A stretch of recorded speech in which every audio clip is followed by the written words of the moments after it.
Mollison. I'm Director of Communications with the Virginia Department of Transportation.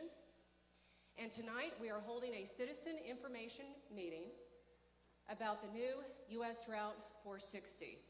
The purpose of tonight's meeting is to provide you with an update of what is going on with the corridor, where we are right now today, where we're headed, and we also want to give the audience an opportunity to ask some questions. So today, our Charlie Kilpatrick, VDOT's the Deputy Chief Commissioner, will be giving the main presentation about where we are with 460. We also have a panel with us today. We have our two members from the Commonwealth Transportation Board with us. We have Aubrey Lane. Aubrey, if you could stand so everybody could see you. We also have Roger Cole. Stand up so everyone can see you. And we also have Rodney Oliver with the Virginia Port Authority. We have some other guests with us, and we also have some other experts with us with the Virginia Department of Transportation who will help answer your questions. So Charlie will be giving a presentation. I ask, please, that you hold your questions until he finishes his presentation. There also will be a few comments from our CTV members, and then we will open the floor up to questions. And when you have a question, raise your hand, and I'll come over, and you can ask your question, and we will do our darndest to answer it. If we can't, we'll get back with you with a response. So I'll now turn it over to Charlie. All right, well, thank you, Tamara. Welcome, everyone. Again, my name is Charlie Kilpatrick. I'm the Chief Deputy Commissioner at VDOT, and here tonight to give you a presentation on where we are today with the U.S. Route 460 project, and then spend some time answering questions. This is a bit different than maybe other hearings or meetings that some of you have been to, where we call name cards and we have some folks in suits sitting up at the front and you make presentations. We thought this was a much better way of two-way dialogue with the community, with the folks that are interested in the project, that we could spend some time hearing questions, answering them, and getting much better feedback and dialogue. So again, welcome everyone. Terrific turnout tonight to Surry High School. I wanted to thank Surry County and the school board and Surry County for allowing us to use the facility here tonight. We tried to find a spot that was sort of in the middle, and many of you live along the corridor, and you know at 55 miles it's tough to find a spot that works for everyone. So again, I appreciate all those that traveled distance tonight to get here. So what I'm going to do first is I'm going to spend some time. I've got a presentation that I'll go through that'll give you some highlights, and I'll talk about some of the slides about where we are today with the project, a little bit about where we've been, and then of course where we're going moving forward. And when we get into the question and answer period, Tamara will come around again with the microphone. Just raise your hand, and we're going to everyone that has a question will have an opportunity to ask that. And some questions I'll be able to answer, and if I don't know the answer, I'll have to call a friend here, and I've got a whole row of them that will help me out. So again, thanks for coming, and I'll go ahead and start with our presentation. So, some of this is a repeat for folks, but again, it's important to remind folks of where we are and about the project. The U.S. Route 460 will be a 4-lane divided limited access highway. And what that really means is kind of like an interstate. It won't have an interstate number like I-95 or I-64. It'll be designed that way with interchanges. There won't be driveway access. It will be high speed. It will be a road, again, meant to travel long distances.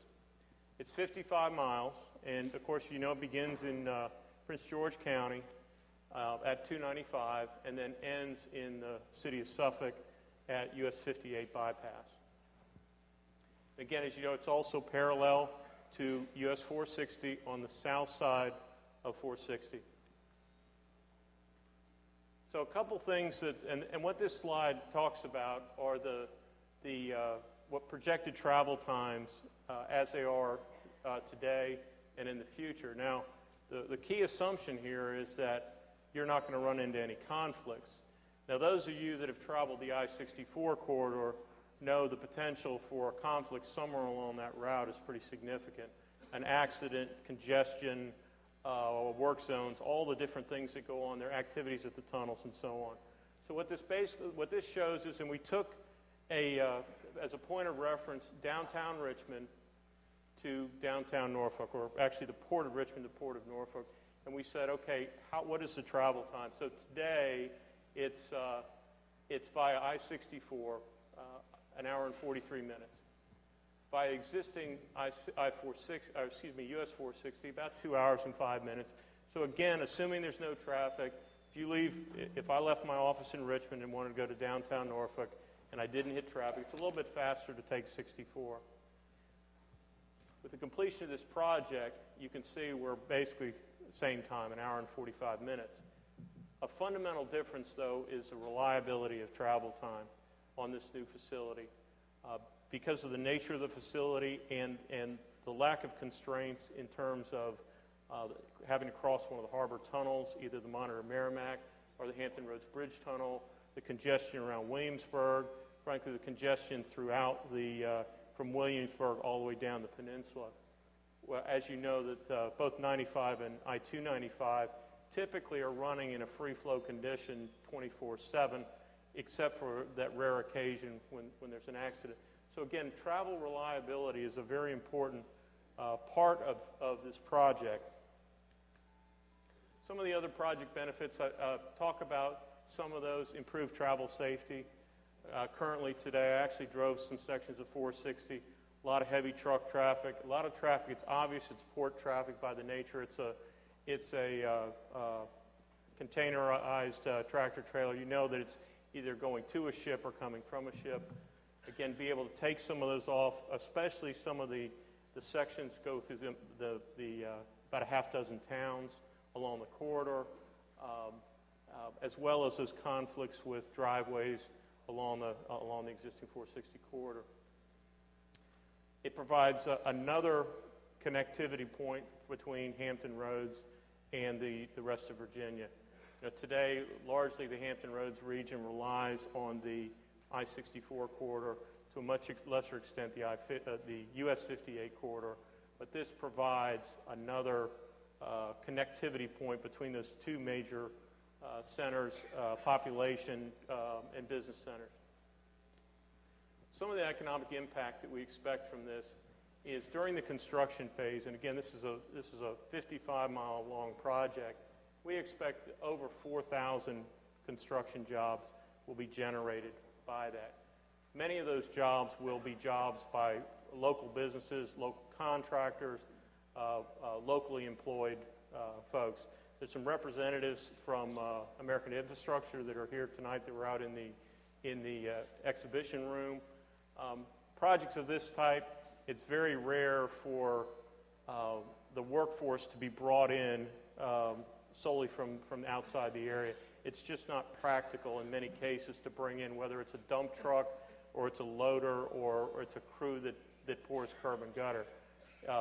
More often than not, those crews come from within the region. And I'll talk a little bit more about that, some opportunities in a little bit.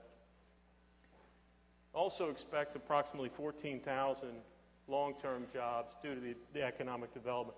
And I will tell you this is a pretty conservative number and approach, but basically with the completion of this facility, it will provide tremendous opportunity for the entire corridor and the region to attract businesses and jobs. Again, about boosting tourism. Today, most people that travel to and from the Hampton Roads area will take the I-64 corridor. This does provide another option and another opportunity and a reliable way to get to the Hampton Roads area.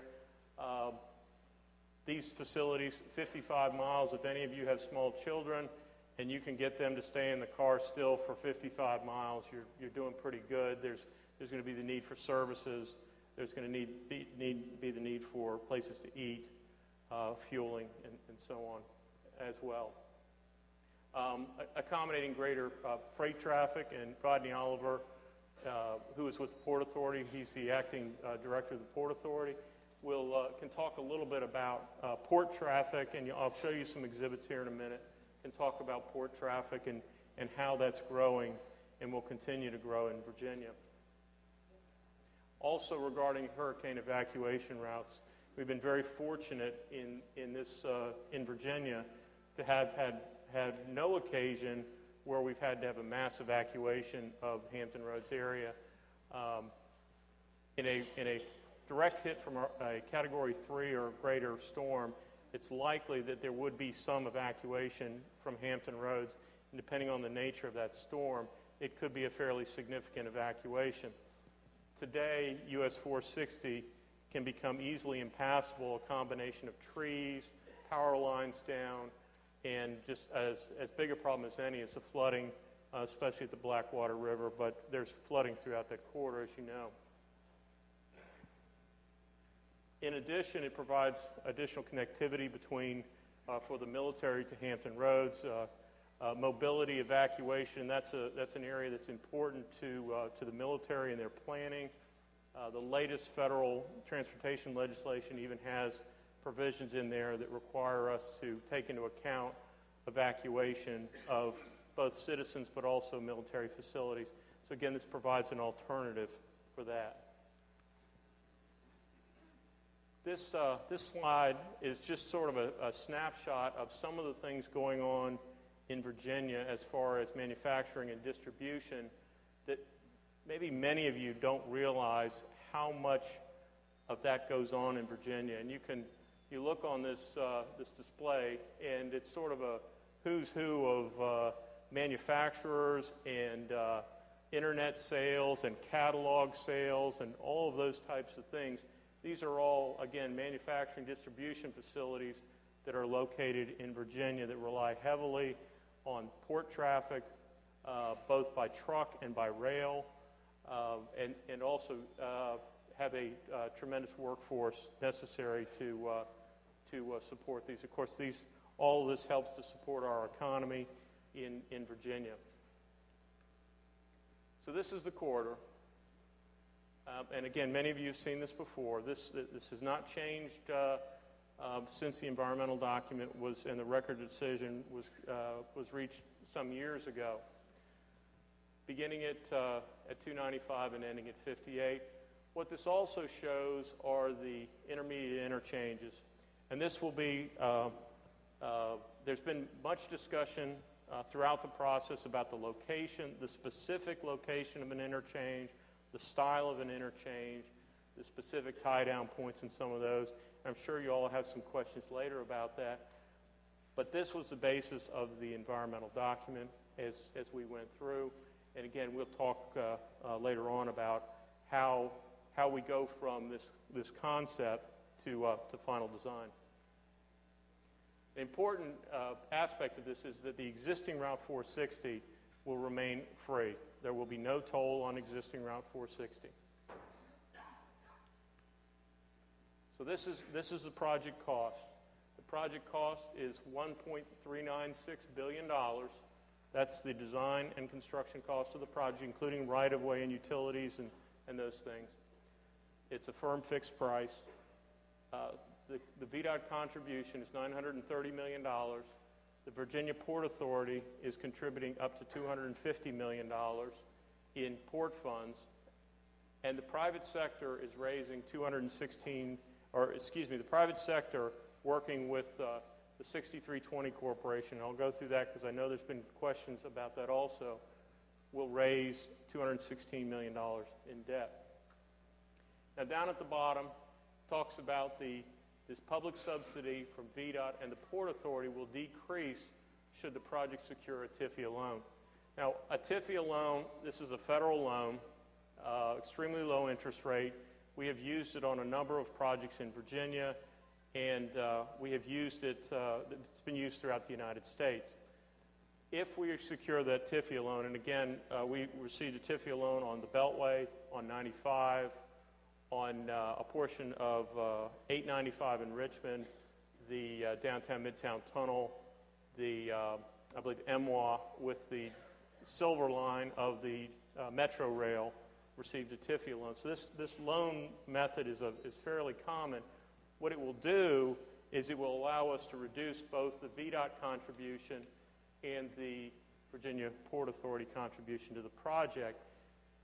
The loan is paid back by the toll revenue. So that's where that's what pays back the $216 million in bond debt, and that's what pays back any TIFIA loan. Again, TIFIA is an acronym.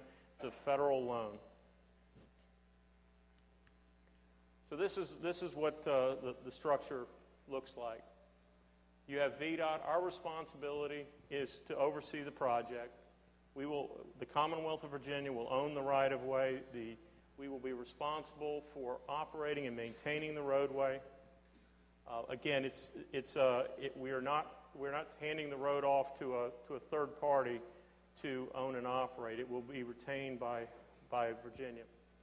US 460 Mobility Partners, that is the firm that was the low bid on the project. They will design and they will build the project. They also provide the financial support in terms of assisting us in raising the $216 million in bond debt. The Routes 460 Corridor Funding Corporation of Virginia, that group is responsible as a nonprofit corporation. Their job is basically to sell the debt and to collect the tolls. And this is what's done under what's called a 6320 corporation. 6320 it's an IRS code provision. Many both municipal and state governments use this mechanism for funding projects. So again, their sole job is to collect the tolls and to manage that toll collection system itself, and to raise the debt. Now, there's some very specific limitations. It says adjusting toll rates, and we can talk about that again in a little bit. But part of this is, and the way this project was structured, there are very limited ways in which the toll rates will be adjusted. They're very specific in the contract, and there is no profit that this 460 Funding Corporation itself will receive. The only profits out here is the typical profit that a contractor would receive in building a job. Any of you that are in business know that part of what you do, you have overhead and you have profit. That's built into their price of their project, and again, it was competitively bid. It's those people that buy these bonds will be paid back at the interest rate that bond was sold at. So there is no outside profit or money flowing out of the project. Excess toll revenues stay with the project. That's another important thing. There's excess toll revenue. That doesn't go off to a corporation somewhere else. It stays with the Commonwealth of Virginia. And the first thing to do is to ensure that the debt is paid, and then the operations and maintenance of the facility. So I talked a little bit about the design-build contract. The contractor, it's a firm fixed-price contract. So they provide a turnkey deliverable project, including the tolling equipment, basically like a brand-new house ready to move in. And so that's what their responsibility is. They are responsible for the design work. They're responsible for the right-of-way, the administrative part of the right-of-way acquisition, but all right-of-way is controlled through VDOT and must follow all state and federal processes as far as right-of-way acquisition. The right-of-way acquisition will follow that same process as other projects we do throughout Virginia. So again, I talked a little bit about the scope of their work. Now, one of the aspects of this type of contracting, some of you may be used to, you have a complete project, a complete set of plans, whether it's a road or a house or a building, and it's bid out and contractors bid it, and then they go out and they build what's on the set of plans. The very fundamental difference here, and we use this method significantly in Virginia today, is the contractor will have a design team, engineering firms, plural, there'll be many of them that work with them, that will design the project along with the contractor. And so what it does, it's a different way of looking at contracting. It assists the contractor in terms of being able to mobilize resources on a long project like this. It gives much greater opportunity for innovation and for making adjustments and enhancements to a project where in a design bid build where you have to build what's on that final set of plans, there's no creativity both in the construction methods and in the actual work that's done, because it's pretty well set before that contract is ever signed. We've been very successful throughout Virginia using this method. We're doing it on dozens of projects, large and small, in Virginia today. So a little bit about the project schedule. Tonight, we are meeting tonight. We've met. I've been involved in this project for 2.5 years. The project has actually been around since about 2000. So a lot of you have heard about this project for a good while. But these meetings don't end tonight. They don't end tomorrow or next month or even next year. This part of the project is critically important as we move from a concept to the design phase, working with individuals, working with the towns and the cities. It's working with county boards of supervisors. It's working with the environmental agencies that will ultimately need to permit the wetland impacts and some other impacts. So all of this public meetings and outreach will continue throughout this project. We expect to go to financial close next month, and what that means is that we will close on the sale of the bonds. We will sign the contract with the design-build contractor, and they will immediately, along with us, begin the preliminary design work for the project. That process will go on for as much as 2 years. Now, they may find areas where they can start early if they've acquired the right-of-way and they have clear ground where they can do certain aspects of the job. They may start early. But that first 2 years of this 5-year schedule, a lot of that will be in design. It will be in right-of-way. It will be in, again, working with communities and individuals on specific design details and features of the roadway. So what does it look like? This is what's called an all-electronic tolled facility.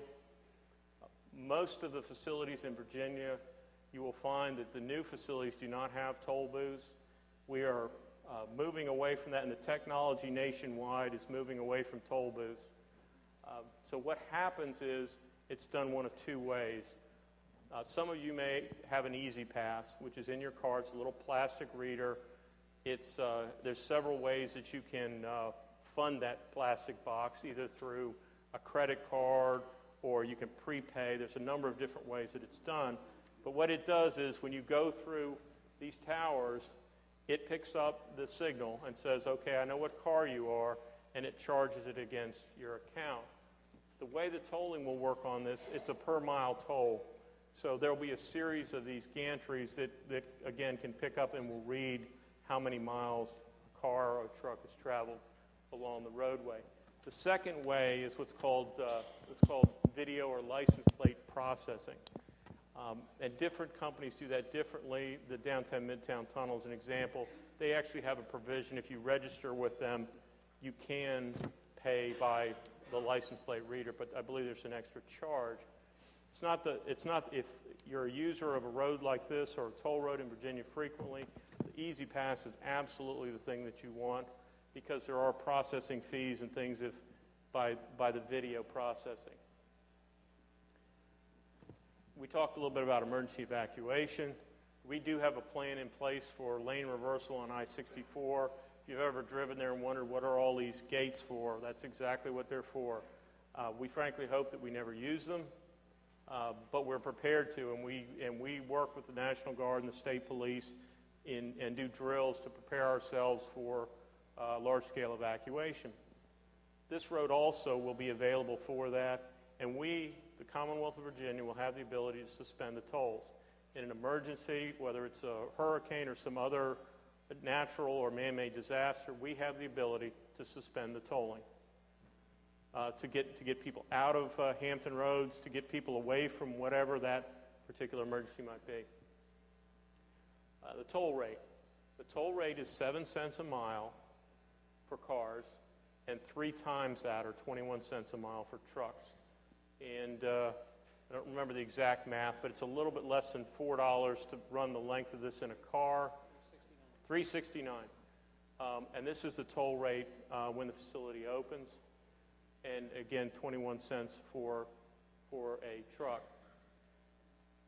Again, this is the image you see here, and the only difference really for this image, this shows a 4-lane in one direction. This road will be 2 lanes in each direction, not 4 lanes.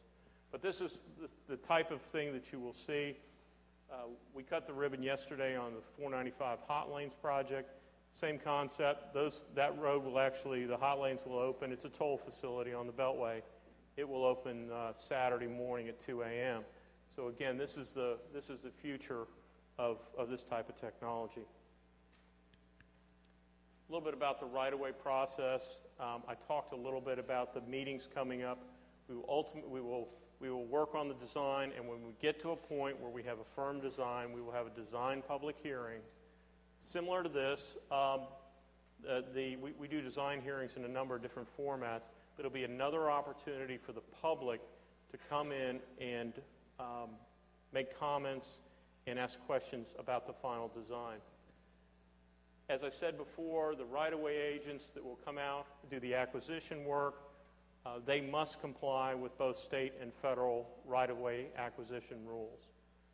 And those are, I will tell you, those are very strict and designed and set up to ensure that the property owner is treated fairly throughout the process. And again, you can talk with some of our right-of-way folks, but this process we have done for years and years, and again, in many cases, it comes to a successful, what I'll call successful, a voluntary conveyance where both parties, the state and the private party, agree on the price and the impact. It is a check is written, and both parties, that transaction is satisfactory to both parties. It's fairly rare for us to go to court through a condemnation process. It does occur, but it is fairly rare. Opportunities for local businesses. Part of the requirement of this contract is that 33% of the work is to go to small businesses, women-owned business, and minority-owned businesses, and disadvantaged businesses, which include businesses with disabled owners. This was very important to the governor, to the commissioner, to me, and to our organization that we ensured that the small businesses were able to get work on this project. We have goals on all of our federal projects, but not to this extent. This is, again, on approximately $1.4 billion project. 1/3 of that is designated as going to small, women, minority, disadvantaged businesses. And there'll be lots of opportunities for that. And the contractor, there'll be outreach sessions where the contractor, as well as our folks, will be working with community leaders and local contractors to try to get that business and get those folks signed up to build the project. In addition to that, and this is really just the construction side, workers will need to be fed. They will need, whether it's temporary housing, they will need fuel, they will need all of the things that people need on a project. The construction period will be about 3 years, maybe closer to 4. So for a good while, there will be people that will need to purchase goods and services from the community. So some of the next steps, as I mentioned, the comprehensive agreement, which is the contract. So when you hear the word comprehensive agreement, that's just the contract between VDOT and the contractor and the 6320 corporation. That's the contract. we will go to financial close on the bond sales, and we'll immediately begin the project development with survey and geotechnical work. Now, I know that some of you who own property along the corridor have already had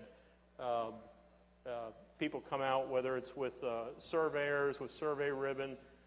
Sometimes you'll see a white target. It looks like a big X on the ground, and even drill rigs that are drilling holes for geotechnical work.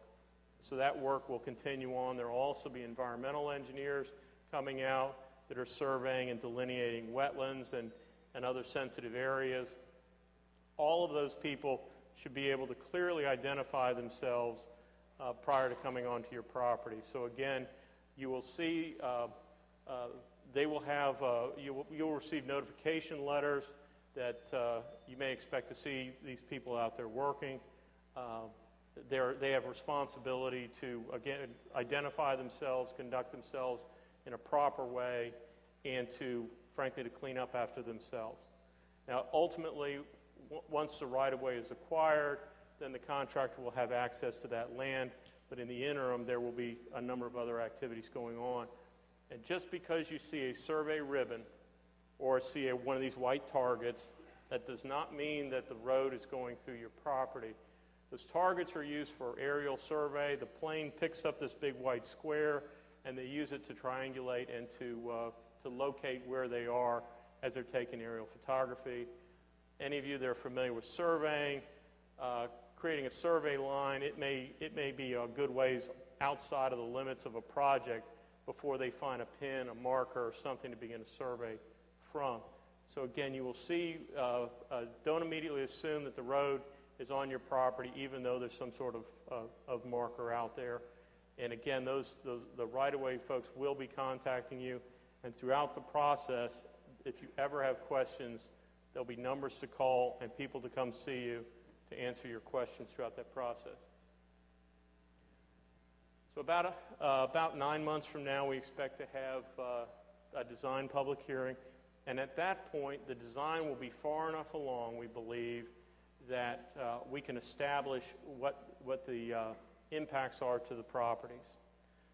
It won't be the final design. There'll still be some design level details of the bridges and the hydraulics and some of those things. But by then, we should have a good idea on the impacts to the properties. And then right-of-way acquisition will begin with construction sometime in 2014, and the road open to traffic in 2018. So this, couple things here. This is the website for the project, as well as the contact information. All of this you can just go to, type into internet, type in VDOT, it'll pull it up, and you can go to the PPTA website. You'll find a link right on our homepage that'll get you there. So you can jot it down tonight, but again, if you go into any search engine and type in VDOT or type in VDOT 460, you'll be able to get to that website pretty quickly. It's got a ton of information. It's a good place, a starting point for you if you've got questions. But again, part of this process will be, folks will remain available to answer questions throughout the process for you.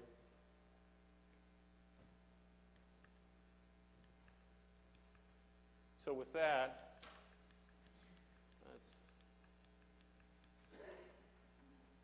all right. What we'll do is we